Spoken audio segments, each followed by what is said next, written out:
important points about electric field intensity of dipole at equatorial point. तो electric field intensity of dipole at equatorial point के लिए कुछ important point. सबसे पहले तो आप देखिए कि वो जो आप डिराइव किए थे लास्ट डे, उसका सेंस। अगर हम लोगों के पास एक माइनस क्यू चार्ज है और हम लोगों के पास एक प्लस क्यू चार्ज है और चार्ज से चार्ज के बीच का डिस्टेंस है 2a और कोई एक पॉइंट है इक्वेटोरियल लाइन पे जिसका सेंटर से डिस्टेंस r है, तो इस पॉइंट पे जो नेट इलेक्ट्रिक फील्ड था वो इस डायरेक्शन में एग्जिस्ट कर रहा था। आप देखेंगे ऊपर वाला और नीचे वाला कंपोनेंट्स कैंसिल था। क्या सही बोल रहे हैं? Yes sir. ऊपर और नीचे वाला कंपोनेंट कैंसिल था और उसके बाद नेट इलेक्ट्रिक फील्ड इस डायरेक्शन में था। इसी को आप ई इक्वेटोरियल कहते हैं। जब आप इस ई इक्वेटोरियल का कैलकुलेशन किए थे, then your E equatorial comes to be KP by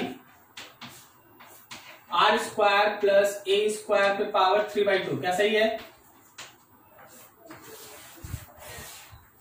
Kp by r square plus a square पे power 3/2। This is electric field intensity on equatorial line of dipole.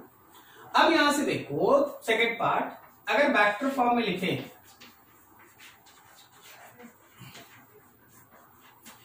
अगर आप इसको वेक्टर फॉर्म में लिखेंगे तो आप जरा चीज पे ध्यान दीजिए कि अगर हम इलेक्ट्रिक फील्ड इंटेंसिटी का इक्वेटोरियल पार्ट लिखते हैं तो Kp by r square plus a square पे पावर 3/2 है। जरा गौर करना, आपके इस अप्लाइड इलेक्ट्रिक फील्ड इंटेंसिटी का जो डायरेक्शन है वो हमारे डायपोल मोमेंट के, जो भी हम यहाँ डायपोल मोमेंट P लगाएंगे उसके अपोजिट डायरेक्शन में है। क्या सही है?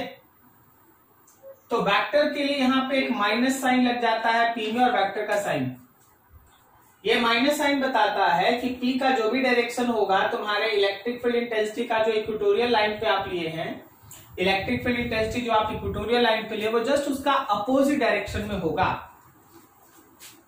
P का डायरेक्शन लेफ्ट से राइट है तो इलेक्ट्रिक फील्ड राइट से लेफ्ट है, एंड सो ऑन। जो भी P का डायरेक्शन होगा electric field intensity equatorial line पे उसके अपोजिट में होगा।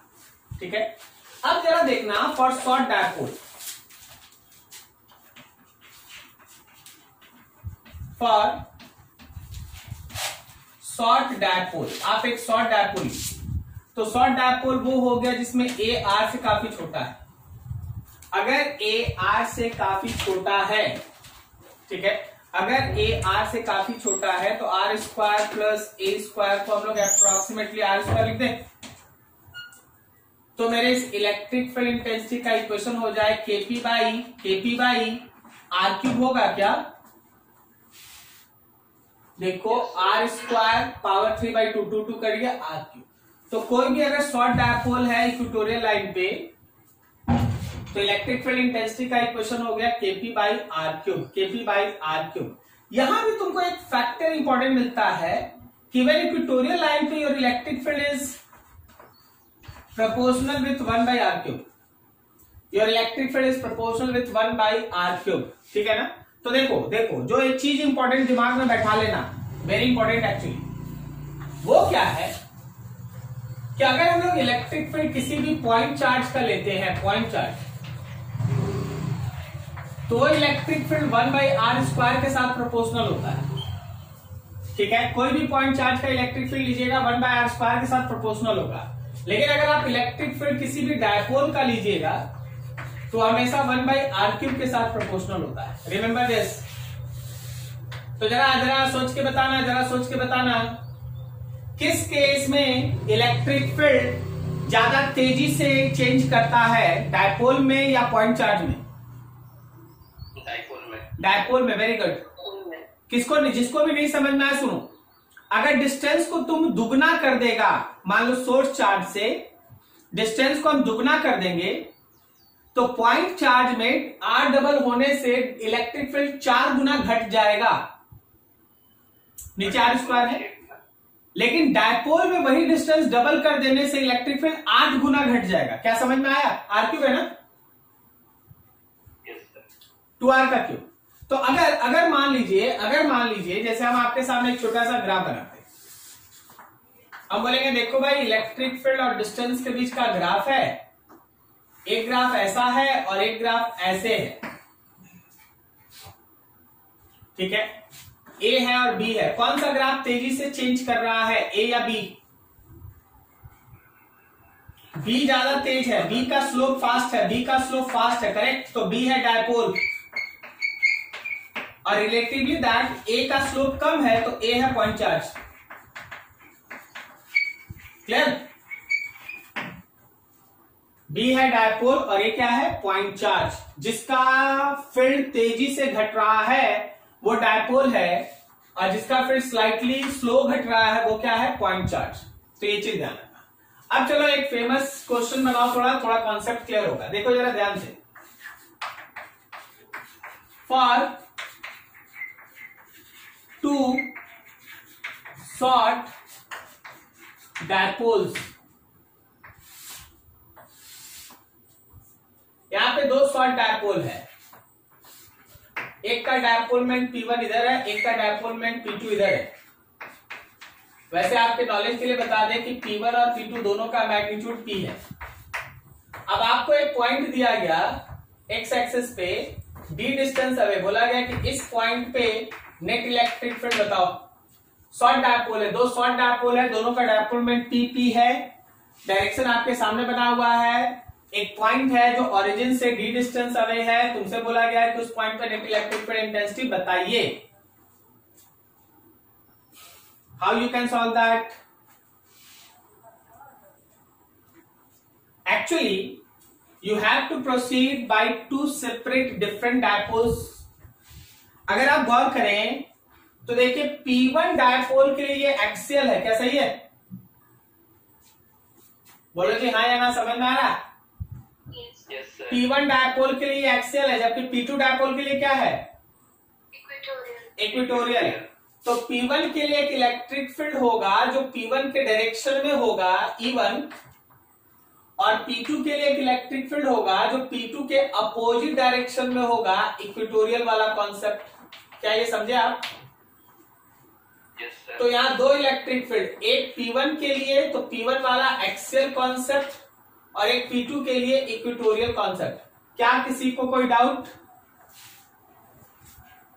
तो अभी आप अगर E1 लिखिएगा तो आप लिखिएगा K into 2P divided by R cube, axial वाला, और अगर आप E2 लिखिएगा तो आप लिखिएगा KP by R cube, equatorial वाला। नाउ सी दैट कि जिस पॉइंट पे आप बात कर रहे हैं ये दोनों इलेक्ट्रिक फील्ड आपस में परपेंडिकुलर है, करेक्ट ना? yes, sir. तो अगर आप इस पॉइंट पे नेट इलेक्ट्रिक फील्ड निकालते हैं तो आपको इसका वेक्टर सम करना होगा। This is direction of net field. अब बिकॉज मेरा E1 परपेंडिकुलर है E2 पे, तो अगर हमको उस पॉइंट पे नेट इलेक्ट्रिक फील्ड चाहिए then we have to go through root under E1 का स्क्वायर प्लस E2 का स्क्वायर। अब देखो इसमें 2 है, इसमें कुछ 1 है, तो 2 का स्क्वायर करेंगे तो 4 आएगा, और 1 का स्क्वायर करेंगे तो एक 1 आएगा, तो root under 5। Your final answer should be root 5 times of KP by R cube. R के जगह पे D लिख सकते हैं। हाँ, R क्या है, R यहाँ किसके बराबर है, D के बराबर, तो आप D लिख सकते हैं। क्या आप समझ पा रहे हैं? Yes sir. ठीक है, चलो ये नोट करो इतना, कहीं डाउट है तो पूछ लो फटाफट।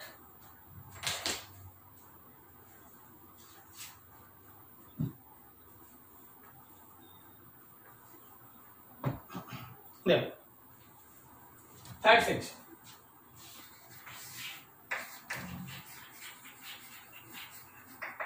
Calculation of electric field intensity of dipole eight any point.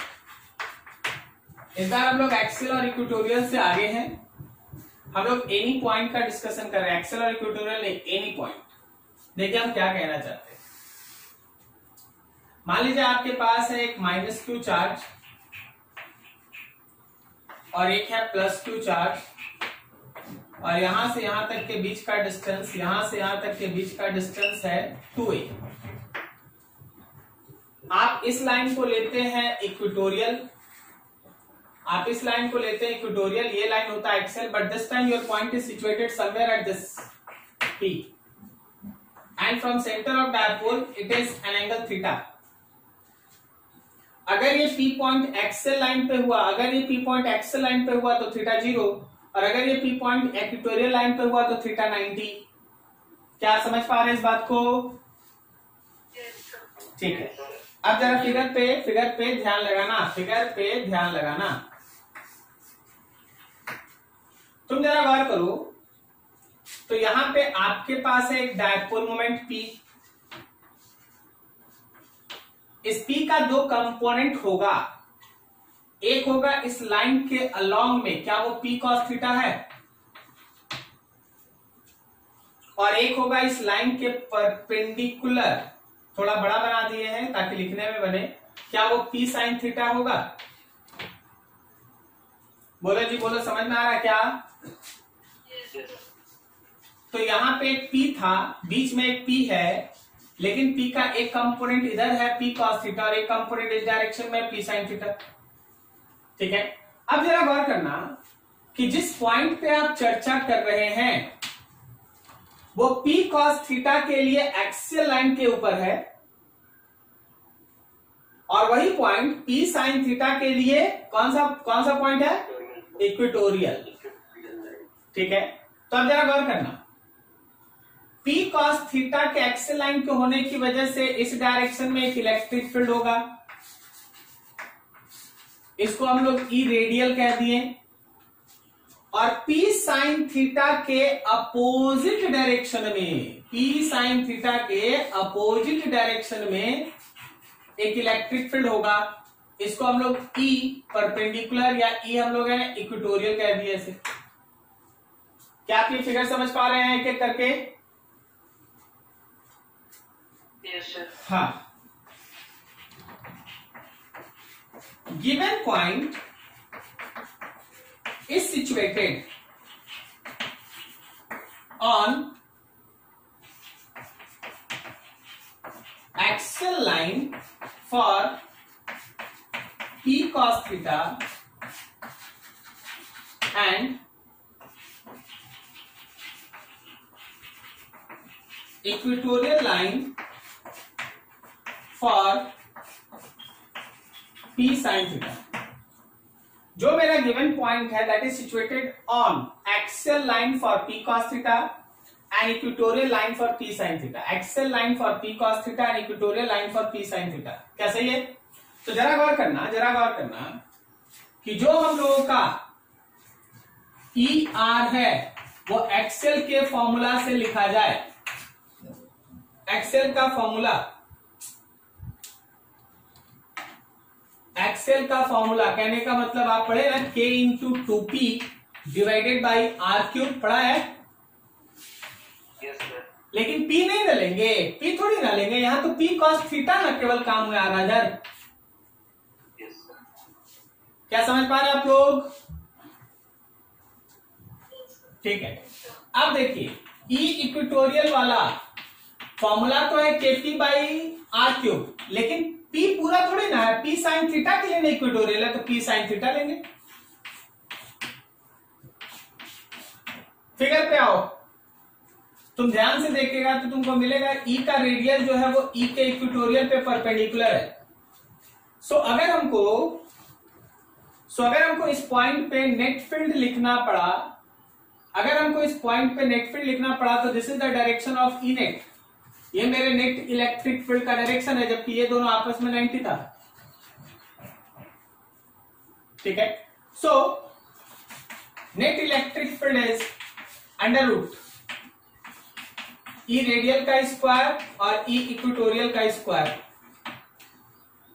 So it is under root E radial का मतलब हो गया 2KP cos theta by R cube का स्क्वायर, और E इक्वेटोरियल का मतलब हो गया KP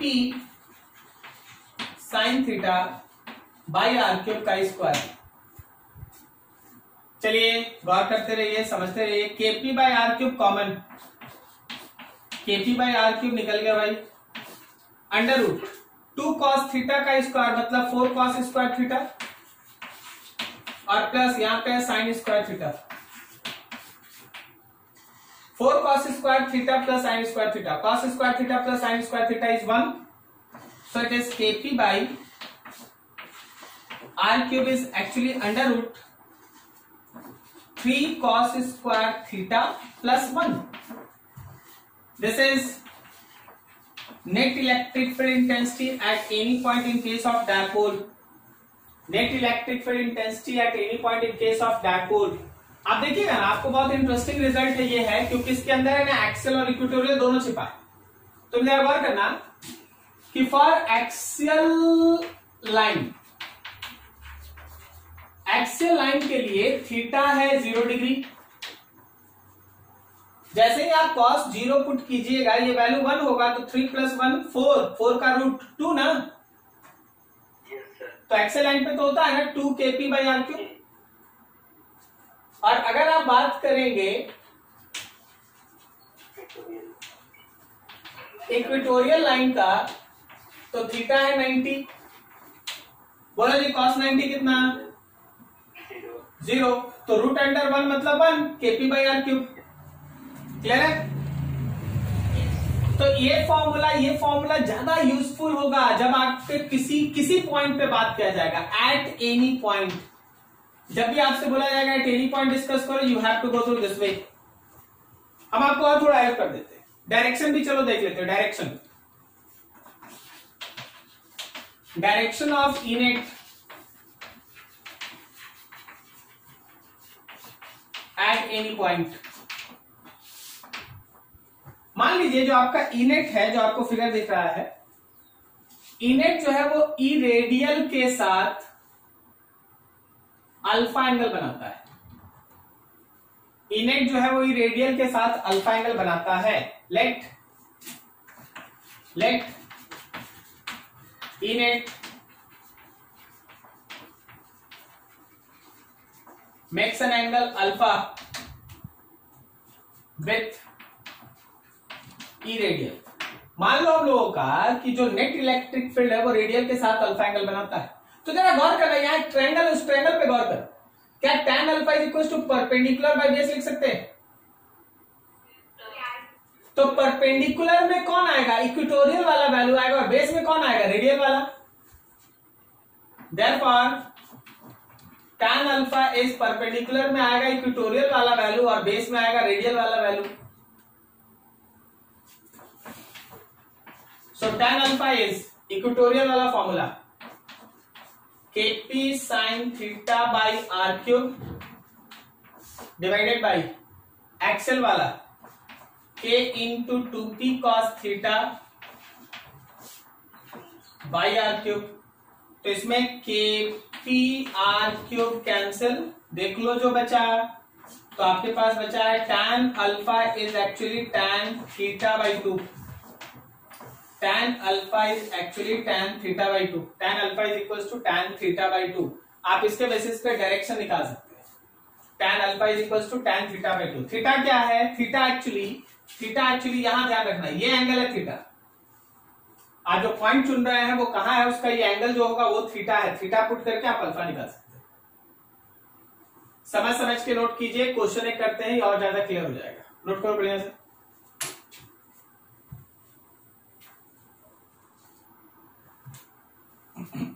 चलो एक क्वेश्चन दे।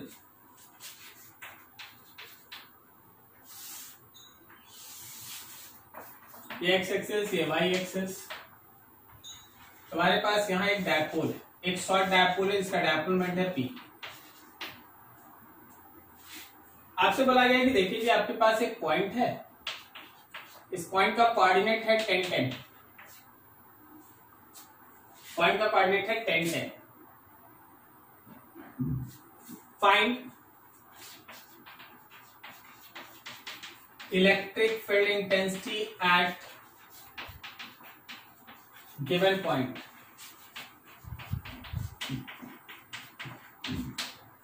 जो हम लोग का गिवन पॉइंट है वहां इलेक्ट्रिक फील्ड इंटेंसिटी हम लोग को फाइंड आउट करना है। ठीक है, अब एक अगर स्टूडेंट थोड़ा टॉपिक सब पे कमांड रखता है तो उसको तुरंत पता चल जाता है कि ये एनी पॉइंट का क्वेश्चन। तो एनी पॉइंट के लिए हम लोग को क्या चाहिए होता है, अगर मान लीजिए हम लोग को फॉर्मूला एनी पॉइंट पे पता कर ले तो हम लोग के पास फॉर्मूला होता है KP by R cube √3 cos square theta plus 1, यही तो है। √3 cos स्क्वायर थीटा प्लस 1 यही है। तो देख P दिया है कि मालूम होता है तो हम लोग को R और थीटा इसी पे ना काम करना है। Yes sir. ठीक है, तो थीटा ये हो गया। क्या कोई देख के बता सकता है थीटा के लिए परपेंडिकुलर बाय बेस यूज करेंगे ना, तो परपेंडिकुलर भी 10 है, बेस भी 10 है, तो क्या ये एंगल 45 है? Yes sir. समझे जी सब कोई? क्या आपको एंगल समझ में आया कैसे आ गया वो? अब देखिए R मतलब 10 और 10, तो क्या ये 10√2 है?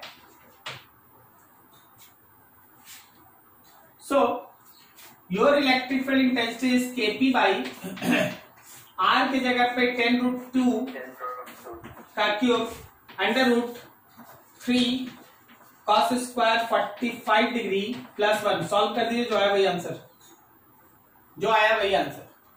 अब अगर कोई बोलता है कि सर डायरेक्शन भी बता दीजिए, direction of electric field intensity बता दीजिए, तो हम लोग तो अभी सीखे थे ना कि यहां पे जो लाइन ऐसे होगा, मेरा net electric field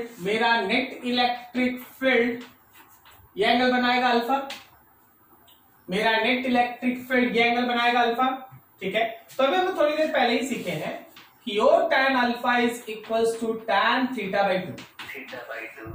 so it is tan 45 by 2, so it is 1/2, या alpha is equals to tan inverse 1/2। This is your answer. ठीक है, तो ये उसका डायरेक्शन है, ये इसका मैग्नीट्यूड है, आपको सॉल्व करना। किसी को कोई डाउट समझने में? ठीक, तो ये आपका इलेक्ट्रिक फील्ड इंटेंसिटी था डायपोल का, पूरा सेक्शन खत्म। आप इसको नोट कर लीजिए। अब आगे हम लोग स्टार्ट करेंगे डायपोल का पोटेंशियल, इलेक्ट्रिक पोटेंशियल। नोट कर लो।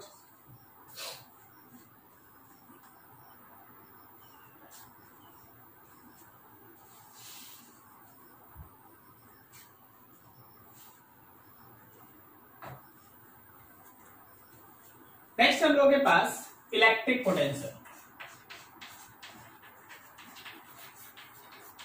कॉन्सेप्ट ऑफ इलेक्ट्रिक पोटेंशियल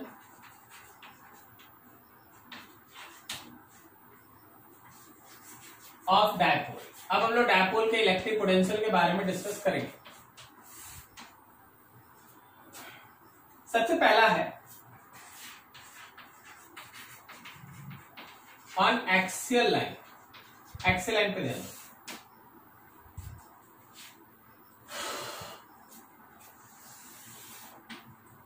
ये रहा हम लोगों के पास एक माइनस क्यू चार्ज, ये रहा हम लोगों के पास एक प्लस क्यू चार्ज, और यहां से यहां तक के बीच का डिस्टेंस है 2a, यहां से लेके आगे r डिस्टेंस अवे, यहां पे एक पॉइंट है P, और इसी पॉइंट पे हम लोगों को पोटेंशियल का वैल्यू फाइंड आउट करना है। छोड़िए डिस्कशन जो आज आप करने वाले हैं जो आज के पहले आप करके रखे हैं उस पर कुछ रिवीजन। अगर किसी सिस्टम में एक से ज्यादा चार्जेस होता है तो किसी भी पॉइंट पे नेट पोटेंशियल आप कैसे निकालते हैं? सबका सम करते हैं। बिल्कुल सही, बस वही काम कर देना है, वही काम कर देना है। आगे जो सिंपल मैथमेटिक्स चलेगा देख लेंगे। मतलब ये कि अगर हमको एट पॉइंट P अगर हमको नेट पोटेंशियल चाहिए तो हम वहां पॉजिटिव चार्ज का पोटेंशियल और निगेटिव चार्ज के पोटेंशियल को जोड़ देंगे। जब हम लोग पॉजिटिव चार्ज का पोटेंशियल लेंगे तो मेरा डिस्टेंस हो जाएगा r माइनस ए। क्या सही है? तो हम लिखे k प्लस क्यू और डिस्टेंस हो गया है r माइनस ए। और जब हम निगेटिव चार्ज का पोटेंशियल लेंगे तो निगेटिव चार्ज से यहां तक का डिस्टेंस r प्लस ए। बस इतना ही काम है, यही काम है। अब आगे तो बस इसी को सिंप्लीफाई करते चलना है। सो एक्सल लाइन पे अगर हम पोटेंशियल लिखते हैं तो हम KQ को कॉमन ले लें, 1/r minus A minus 1/r plus A. So it is V axial is KQ. नीचे देखना, R minus a R plus a, R minus a R plus a. अब ये R प्लस ए इधर चला गया, इधर आ गया, R plus A minus of R minus A. So it is KQ. क्या ऊपर में R प्लस ए माइनस R प्लस ए आया, और नीचे देखो R स्क्वायर माइनस ए स्क्वायर आया. ऊपर में दोनों R कैंसिल, तो हम लोग के पास क्या आया, हम लोग के पास वैल्यू हो गया KQ, ऊपर में 2a और नीचे में R स्क्वायर माइनस ए स्क्वायर. सो एक्सल लाइन पे पोटेंशियल का फॉर्मूला हो गया K into Q into 2a को P लिख दिए और नीचे लिख दिए R स्क्वायर माइनस ए स्क्वायर. तो एक्सल लाइन पे पोटेंशियल का ये रहा formula, KP by R square minus A square, KP by R square minus A square. ये एक्सल लाइन पे पोटेंशियल का फॉर्मूला है. अब जरा सोचना इसमें, इसका डायरेक्शन किधर होगा. Very good. ये तो एक स्केलर क्वांटिटी है, तो पोटेंशियल के लिए डायरेक्शन का चिंता नहीं करना है. अब केवल शॉर्ट डायपोल के लिए इसको कन्वर्ट करो. फॉर वेरी शॉर्ट डायपोल, अगर तुम्हारे पास कोई शॉर्ट डायपोल है तो A is much less than R. A जो है वो R से काफी छोटा है, तो जहां भी R स्क्वायर माइनस ए स्क्वायर है आप उसको अप्रोक्सीमेटली R स्क्वायर लिख दें. R स्क्वायर माइनस ए स्क्वायर है, आप उसको अप्रोक्सीमेटली R स्क्वायर लिख दें. तो वैसे केस में your V axial becomes KP by R square. Axle line का डायपोल का फॉर्मूला होता है KP by R square, KP by R square. ये रहा डायपोल के पोटेंशियल का value on axle line. Axle line के लिए यूज दैट कॉन्सेप्ट. अब थोड़ा इसको इक्वेटोरियल लाइन पे कन्वर्ट करते हैं. आसान है, इक्वेटोरियल भी देख लो.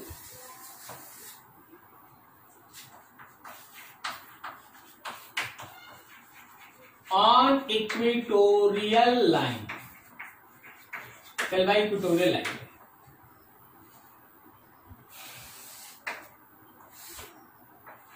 यहां है माइनस Q, यहां है प्लस Q. ठीक है, दोनों से बीच का डिस्टेंस है 2a. आप जिस पॉइंट को लिए हैं उसका सेंटर से डिस्टेंस है R. लेकिन जरा गौर करना, जितना डिस्टेंस माइनस Q से उतना ही डिस्टेंस प्लस Q से. सही है ना. मान लीजिए डिस्टेंस dd है, क्या ठीक है. Yes sir. हाँ, फिर से वही कहानी उतार दो कि अगर नेट पोटेंशियल चाहिए तो जितना भी प्लस का पोटेंशियल और जितना भी माइनस का पोटेंशियल है सबको जोड़ देंगे ऐसे. ठीक है. सो अगर हमको इक्वेटोरियल लाइन पे नेट पोटेंशियल चाहिए तो पॉजिटिव चार्ज का पोटेंशियल और नेगेटिव चार्ज का पोटेंशियल को ऐड करना है. पॉजिटिव चार्ज का पोटेंशियल हम लिखेंगे K plus Q by D और नेगेटिव चार्ज का लिखेंगे K minus Q by D. क्या बोलता है, क्या ये दोनों कटेगा. जितना प्लस चार्ज की वजह से पॉजिटिव पोटेंशियल उतना ही माइनस चार्ज की वजह से नेगेटिव पोटेंशियल, बिकॉज चार्जेस का magnitude as well as distance both are same. So net potential on equatorial line is 0. अरे भाई बात मत करो इक्वेटोरियल लाइन का, बात करो इक्वेटोरियल प्लेन का. All points which are line on same equatorial plane. वो सारा का सारा पॉइंट्स जो किसी इक्वेटोरियल प्लेन पे सिचुएटेड हो डायपोल के केस में. जैसे देखो ना, मेरा ये पाम और मान लो इसका दोनों एंड पे है चार्ज, इधर भी है प्लस क्यू, इधर है माइनस क्यू। तो प्लस क्यू से मेरे पाम के किसी भी पॉइंट का जो डिस्टेंस होगा, माइनस क्यू से भी उस पॉइंट का वही डिस्टेंस होगा। क्या समझ में आ रहा है? तो जब आप इक्वेटोरियल प्लेन चुनेंगे ना, इक्वेटोरियल प्लेन, तो प्लस से जितना डिस्टेंस होगा माइनस से भी उतना ही डिस्टेंस होगा। तो प्लस की वजह से जो भी पॉजिटिव पोटेंशियल, माइनस की वजह से वही निगेटिव पोटेंशियल, और दोनों हमेशा कैंसिल हो जाएगा और उस पॉइंट का नेट पोटेंशियल जीरो होगा। So line, all points which are lying on same equatorial plane have zero potential in case of dipole. Dipole के केस में जो भी पॉइंट्स इक्वेटोरियल प्लेन पे होगा उन सब का नेट पोटेंशियल हमेशा जीरो होगा। तो अब जरा सोच के बताना कि अगर हर पॉइंट का ही पोटेंशियल जीरो है तो दो पॉइंट्स के बीच का पोटेंशियल का डिफरेंस कितना है? Zero. So all points on equatorial plane of dipole have same potential equals to zero. So this is called equipotential surface. This is called equipotential surface of dipole. Dipole का equipotential surface उसका equatorial plane होता है। Dipole का equipotential surface उसका equatorial plane होता है। तो जरा शुरू से देख लिया जाए। एक्सियल लाइन का किसी भी पॉइंट पे this is the equation for potential, और अगर शॉर्ट डायपोल लेते हैं तो ये नीचे में आर स्क्वायर है। और इक्वेटोरियल लाइन पे चाहे शॉर्ट डायपोल रहे, चाहे बड़ा डायपोल रहे, चाहे छोटा डायपोल रहे, चाहे बड़ा डायपोल रहे, लेकिन इक्वेटोरियल के हर पॉइंट पे सिचुएटेड उसका नेट पोटेंशियल जीरो होता है। ठीक है, and this is the concept. Note करो बढ़िया से। कहीं डाउट है फिर question?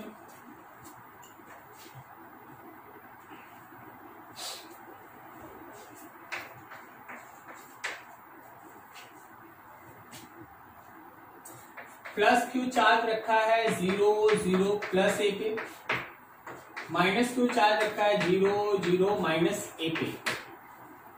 If any third charge Q not moves from A0 to 2A0, then find work done. आपको वर्क डन निकालना है। अब देखिए थोड़ा इस क्वेश्चन को समझने का कोशिश करें। आप सबसे पहले तो 3 डायमेंशनल फिगर देखिए।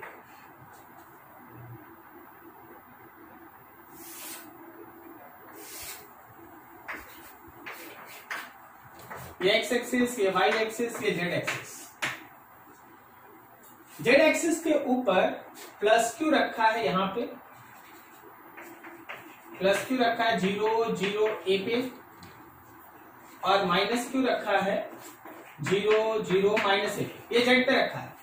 अच्छा, अगर जेड पे ये ओरिजिन से जितना ऊपर है उतना ही नीचे है, तो क्या मेरा एक्स वाई प्लेन इसका इक्वेटोरियल बना? Yes sir. आप जो एक्स वाई प्लेन देख रहे हैं, समझिएगा थोड़ा ठीक से। आप जो एक्स वाई प्लेन देख रहे हैं वो तो इसका इक्वेटोरियल प्लेन है ना। क्या आपको समझ में आ रहा है जिनका डाउट था? ठीक है ना। अब देखो इसमें क्या है कि आपका जो चार्ज है वो A0 is somewhere at this point. A0 मतलब एक्स वाई प्लेन। A0 से मूव करा के उसको आप ले गए हैं 2A 0 पे। तो आप अगर इक्वेटोरियल प्लेन का बात करें तो डायपोल में तो हम लोग देखे हैं कि इक्वेटोरियल प्लेन उसका इक्वी पोटेंशियल सरफेस है। तो इक्वी पोटेंशियल के दो पॉइंट्स के बीच का पोटेंशियल का डिफरेंस कितना होता है? 0 तो केवल वर्ग कितना होगा? 0। क्या अभी आप समझ पा रहे हैं इस चीज को, जिनका डाउट था? ठीक है, अभी जरा सोच के बोलना। अगर हम प्लस क्यू को रखते हैं 0 और माइनस क्यू को रखते हैं 0 -a&0, तो बोलो उसका कौन सा प्लेन इक्विपोटेंशियल सरफेस की तरह काम करता? XZ इक्वेटोरियल प्लेन होता। क्या समझ में आ रहा है? Yes sir. और ये चार्जेस किस एक्सिस, या माइनस होगा, ये चार्जेस किस एक्सिस पे होता? वाई एक्सिस ना। y axis. यस। तो वाई एक्सिस पे होता तो XZ प्लेन उसका था इक्वेटोरियल प्लेन बोलो या इक्विपोटेंशियल सरफेस बोलो। ठीक है, तो जब भी हम लोग किसी पर्टिकुलर डायपोल में इक्वेटोरियल लाइन लेते हैं, इक्वेटोरियल प्लेन लेते हैं, उसका सारा पॉइंट सेम पोटेंशियल पे होता है, उसको हम लोग इक्विपोटेंशियल सरफेस कहते हैं। और उसको किसी भी दो पॉइंट के बीच अगर हम लोग वर्क डन निकाले तो वो 0 होगा। कारण ये है कि चेंज इन पोटेंशियल का वैल्यू 0 होता है। ठीक है, नोट कर लो इसको।